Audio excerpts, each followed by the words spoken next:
नमस्कार दोस्तों, आप सभी का स्वागत है टेक मोडली चैनल पे। और आज हम जो टॉपिक पढ़ने वाले हैं वो है हाइपरटेक्स्ट ट्रांसफर प्रोटोकॉल HTTP। इसको हम पूरी डिटेल्स में समझेंगे और मेरा एक शर्त है आपसे कि इस वीडियो को पूरा देखिए, आपको HTTP जरूर समझ में आएगा।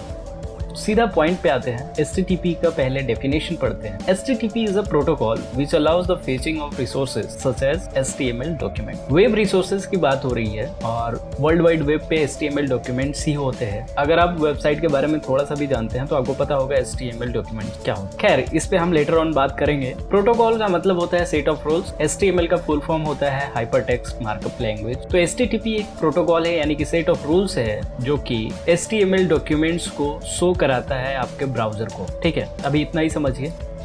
थोड़ा सा डीप डाइव करते हैं, HTTP को थोड़ा डिटेल में समझते हैं। HTTP को foundation of any data exchange on the web कहा जाता है। इसका मतलब हुआ कि वर्ल्ड वाइड वेब पे यानी कि इंटरनेट पे कोई भी डेटा एक्सचेंज होता है वहाँ HTTP का रोल इंपॉर्टेंट होता है, क्योंकि वही एक रिस्पॉन्सिबल प्रोटोकॉल है जो कि डेटा एक्सचेंज होने में मदद करता है। कैसे मदद करता है ये आप इस वीडियो को देखते हुए समझ जाएंगे। HTTP को क्लाइंट सर्वर प्रोटोकॉल भी बोला जाता है। क्लाइंट यानी कि वेब ब्राउजर और सर्वर यानी कि वेब सर्वर। और HTTP क्लाइंट सर्वर पे काम करता है, इसलिए इसको क्लाइंट सर्वर प्रोटोकॉल बोला जाता है। जब भी आप कोई वेबसाइट एक्सेस करते हैं अपने फोन में, लैपटॉप में, किसी ब्राउजर के द्वारा, तो उसमें बहुत सारे चीजें होती हैं, जैसे इमेजेस होते हैं, टेक्स्ट होते हैं, वीडियोस होते हैं, स्क्रिप्ट्स होते हैं, बहुत सारी चीजें होती हैं। उसकी डिजाइनिंग होती है और ये सारा अलग अलग जगहों से फेच करके आपको दिखाता है HTTP।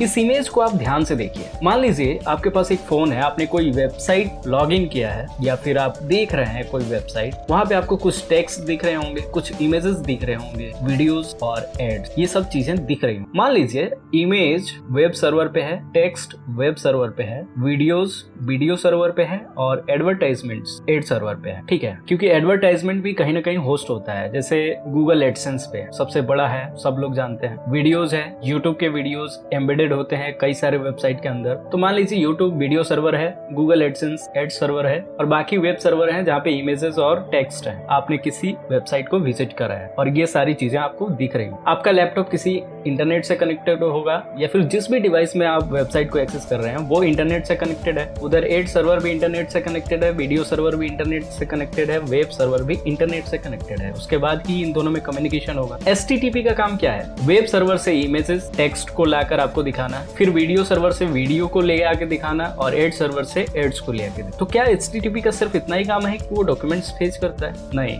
HTTP का और भी काम है। उसका काम ये है कि किस ऑर्डर में दिखाना है ये भी HTTP डिसाइड करता है।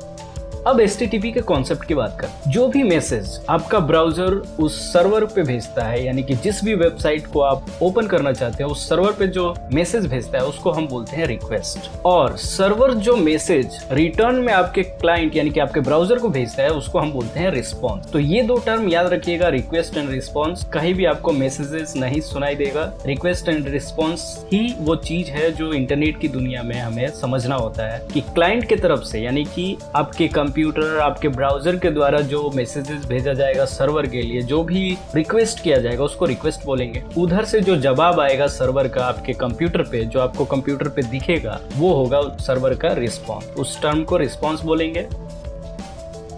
अब इसको हम एक एग्जांपल से समझते हैं, विजुअल करके। ठीक है, यहाँ पे मेरा एक वेब क्लाइंट और एक वेब सर्वर है। वेब क्लाइंट यानी कि ब्राउजर, एक कंप्यूटर जिसमें ब्राउजर ओपन है। वहां पे आप डालते हैं techmodli.com जो कि मेरा वेबसाइट। आपका कंप्यूटर ऑफ कोर्स इंटरनेट से कनेक्टेड होगा तो ही आप गूगल यूज करेंगे। आप डालेंगे techmodli.com तो आपका एक रिक्वेस्ट जाएगा इंटरनेट के माध्यम से वेब सर्वर पे, जहाँ पे मेरा वेबसाइट होस्ट किया गया है। उस वेब सर्वर पे HTTP रिक्वेस्ट जाएगा और वो पता करेगा कि ये वेबसाइट है, कैसी दिखती है। ओपन होने के बाद सर्वर आपको एक रिस्पांस भेजेगा और आप मेरी वेबसाइट ओपन होते हुए देखेंगे अपने कंप्यूटर, वो उसका रिस्पांस। तो आपको समझ में आ गया, web client, web server, request, response. और ये काम तभी होगा जब इंटरनेट से एक दूसरे से कनेक्टेड हो या एक नेटवर्क के अंदर हो। और इंटरनेट ही WAN यानी कि वाइड एरिया नेटवर्क की वो चीज है जो आपके मोबाइल्स को अलग अलग वेब सर्वर से कनेक्ट करता है। ठीक है, थोड़ा सा और डीप डाइव करते हैं क्योंकि इतना तो बेसिक है।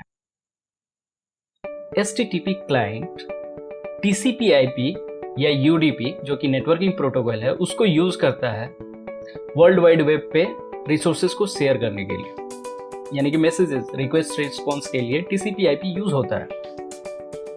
अब आपके दिमाग में एक क्वेश्चन उठेगा कि व्हाई वी नीड TCP/IP और UDP विद STTP। मतलब STTP अपने आप में एक प्रोटोकॉल है, पर हमें उसके लिए दूसरे प्रोटोकॉल्स की क्या जरूरत है, TCP/IP की क्या जरूरत है। दोस्तों ये क्वेश्चन बहुत कंफ्यूज कर देने वाला क्वेश्चन है, क्योंकि हम बहुत बार पढ़ते हैं, बहुत जगह पे पढ़ते हैं कि STTP क्या है, और हमें पता चलता है कि STTP TCP/IP द्वारा भेजा जाता है।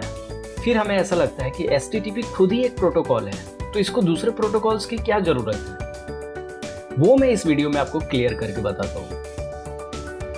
यहां देखिए, पहले कॉन्सेप्ट समझिए कि STTP दोस्तों वो प्रोटोकॉल है जो कि कम्युनिकेशंस के रूल्स को डिफाइन करता है।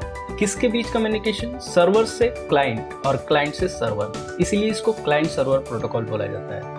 आपके कंप्यूटर ब्राउजर से उस वेब सर्वर के बीच जो कम्युनिकेशन है उसके रूल्स को डिफाइन करता है STTP, और सिर्फ उसके रूल्स को डिफाइन करता है। लेकिन कम्युनिकेशन तभी होगा जब वो कनेक्टेड होंगे। जब आप किसी व्यक्ति को जानते हैं तो आप उससे अपनी चीजें शेयर करते हैं ना, तो आप उससे बात करते हैं। अनजान आदमी को कोई भी अपना परिचय नहीं देता है। जब तक आप दोनों एक दूसरे से बात नहीं करेंगे, जान पहचान नहीं बनाएंगे, तब तक आप कॉन्फिडेंशियल डेटा तो शेयर नहीं कर सकते ना, या फिर कम्युनिकेशन नहीं कर सकते। ठीक है, दुनिया में हजारों लोग हैं। खैर, यहाँ भी वैसा ही होता है।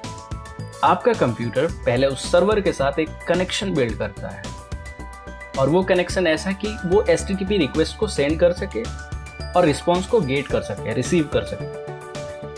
और जो कनेक्शन बिल्ड होता है वो बिल्ड होता है TCP/IP यानी कि नेटवर्किंग प्रोटोकॉल के द्वारा। UDP का बहुत कम यूज होता है, लेकिन कहीं कहीं UDP का यूज होता है। इसके लिए आपको डीप डाइव करना पड़ेगा, और वो कॉन्सेप्ट अलग है।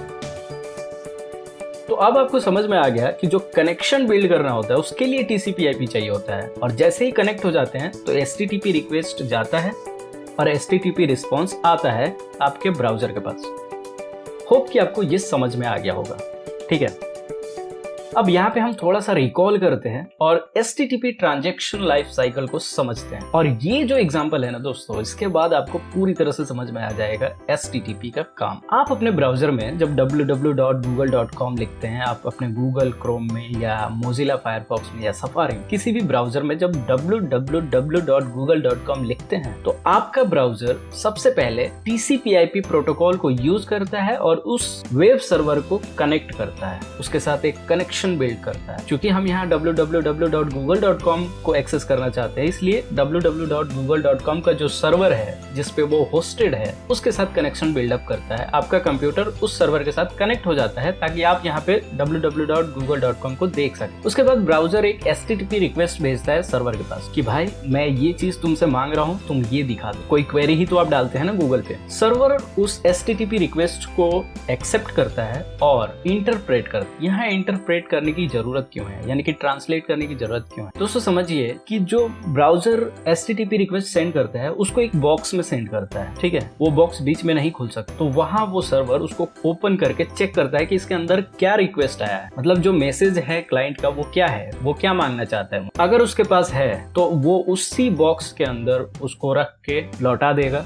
अगर नहीं है तो एरर वाला मैसेज उस बॉक्स के अंदर डाल के लौटाएगा। ये कॉन्सेप्ट है समझाने के लिए, ऐसा ही होता है, ये सीरियस मत हो जाना, मेरे बातों को समझो। ठीक है, मैं आपको समझाने के लिए एग्जाम्पल दे रहा हूँ, इसका बहुत लंबा ट्रिक है, वो आप देखेंगे तो समझेंगे। कोडिंग है। फिर सर्वर जब STTP रिस्पॉन्स देता है तो ब्राउजर उस STTP रिस्पॉन्स को देखता है और उसको इंटरप्रेट करता है, यानी कि बॉक्स ओपन करके चेक करता है कि जो चीज मैंने मांगी थी सर्वर से वो आई है या उसके पास नहीं है तो एरर आई है। एरर आया होगा तो यूजर को एरर दिखाएगा, रिस्पॉन्स आया होगा अगर जो चीज मांगी गई है, जो चीज क्वेरी की गई है उसका रिजल्ट दिखाएगा। और यही काम होता है STTP का, अलग अलग सोर्सेज से डॉक्यूमेंट्स को फेच करके उस वेबसाइट को पूरी तरह से दिखाना, ताकि यूजर उस चीजों को समझ। अगर कोई वेबसाइट कोई विजिट करता है तो उसको क्या चाहिए, जिस क्वेरी को वो सॉल्व करना चाहता है उसके लिए वेबसाइट विजिट कर रहा है ना। और जो स्टेप्स हैं उसमें इमेजेस हो सकते हैं, वीडियोज हो सकते हैं। वेबसाइट मोनेटाइज होगा तो वेबसाइट ऑनर